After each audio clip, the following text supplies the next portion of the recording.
सत्यभामा, सुदर्शन चक्र और गरुड़ का घमंड हुआ चकनाचूर।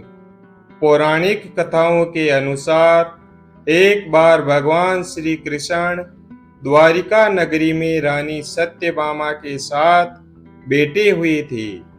उनके नजदीक ही गरुड़ और सुदर्शन चक्र भी विराजमान थे। तभी रानी सत्यभामा ने भगवान श्री कृष्ण से पूछा कि हे स्वामी, त्रेता युग में आपने श्री राम के रूप में अवतार लिया था। सीता आपकी पत्नी थी, लेकिन क्या सीता मुझसे भी अधिक सुंदर थी? भगवान श्री कृष्ण समझ गए कि रानी सत्यभामा को अपनी सुंदरता पर अभिमान हो गया है। रानी सत्यभामा की बात समाप्त होते ही गरुड़ जी बोल पड़े कि हे प्रभु, क्या दुनिया में मुझसे भी ज्यादा तेज गति से कोई उड़ सकता है? इसके बाद सुदर्शन चक्र का भी अहंकार जाग गया और वे भी बोल पड़े कि हे भगवान, क्या संसार में मुझसे भी शक्तिशाली कोई है? मैंने बड़े बड़े असुरों का क्षण भर में वध किया है। भगवान श्री कृष्ण समझ गए कि इन तीनों को अपने ऊपर कुछ ज्यादा ही अहंकार हो गया है। अब कुछ ऐसी लीला करनी होगी जिससे इन तीनों का अहंकार दूर हो सके। तब भगवान श्री कृष्ण ने फैसला किया और गरुड़ से बोले कि हे गरुड़, तुम हनुमान के पास जाकर हनुमान से कहना कि भगवान राम माता सीता के साथ उनकी प्रतीक्षा कर रहे हैं। गरुड़ भगवान श्री कृष्ण की आज्ञा लेकर हनुमान को बुलाने के लिए उड़ चले। भगवान श्री कृष्ण ने रानी सत्यभामा से कहा कि देवी, तुम अपना श्रृंगार करके तैयार हो जाओ।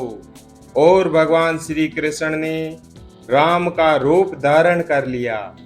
भगवान श्री कृष्ण ने सुदर्शन चक्र से कहा कि तुम महल के प्रवेश द्वार पर पहरा दो और जब तक मैं स्वयं किसी को अंदर न बुलाऊं, तब तक किसी को महल में प्रवेश ना करने देना।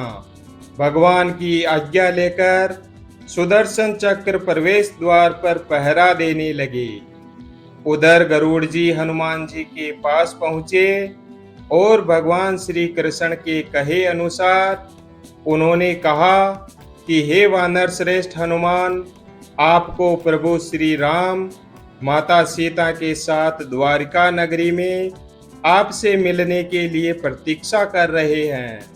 आप शीघ्र मेरे साथ चलिए, मैं आपको अपनी पीठ पर बिठाकर शीघ्र ही द्वारिका नगरी ले चलूंगा। हनुमान जी ने गरुड़ से कहा कि आप चलिए, मैं आता हूँ। गरुड़ ने मन में विचार किया कि हनुमान जी वृद्ध हो गए हैं, ये कैसे जल्दी पहुंचेंगे। हनुमान जी के कहने पर गरुड़ द्वारिका नगरी के लिए उड़ चले, लेकिन जैसे ही वह महल में दाखिल हुए, गरुड़ जी के होश उड़ गए। उनके सामने हनुमान विराजमान थे, जो उनसे पहले ही महल पहुंच गए। यह देखकर गरुड़ का सिर लज्जा के मारे झुक गया। हनुमान जी को देखकर श्री राम ने उनसे पूछा कि हे हनुमान, तुम बिना आज्ञा के महल के अंदर कैसे प्रवेश कर गए? क्या तुम्हें किसी ने रोका नहीं? तो हनुमान जी ने विनम्रता पूर्वक सिर झुकाकर अपने मुंह से सुदर्शन चक्र को बाहर निकाला और प्रभु के सामने हाजिर कर दिया। सुदर्शन चक्र को सौंपने के बाद हनुमान जी बोले, प्रभु, इस चक्र ने रोका था, इसलिए मैंने इसे मुंह में रख लिया और आपसे मिलने आ गया। इस बात पर प्रभु मन ही मन मुस्कुराने लगे और हनुमान जी ने कहा, प्रभु, आज आपने माता सीता के स्थान पर इस दासी को इतना सम्मान दे दिया कि वह आपके साथ सिंहासन पर विराजमान है। इतना सुनकर रानी सत्यभामा का अहंकार चकनाचूर हो गया।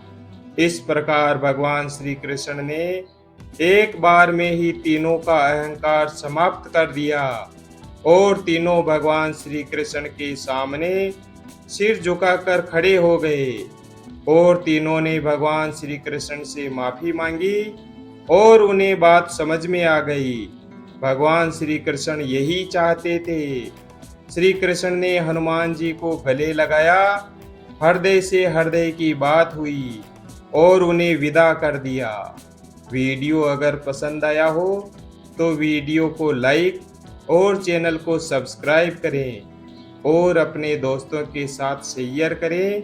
धन्यवाद और कमेंट बॉक्स में जय श्री कृष्णा अवश्य लिखिए।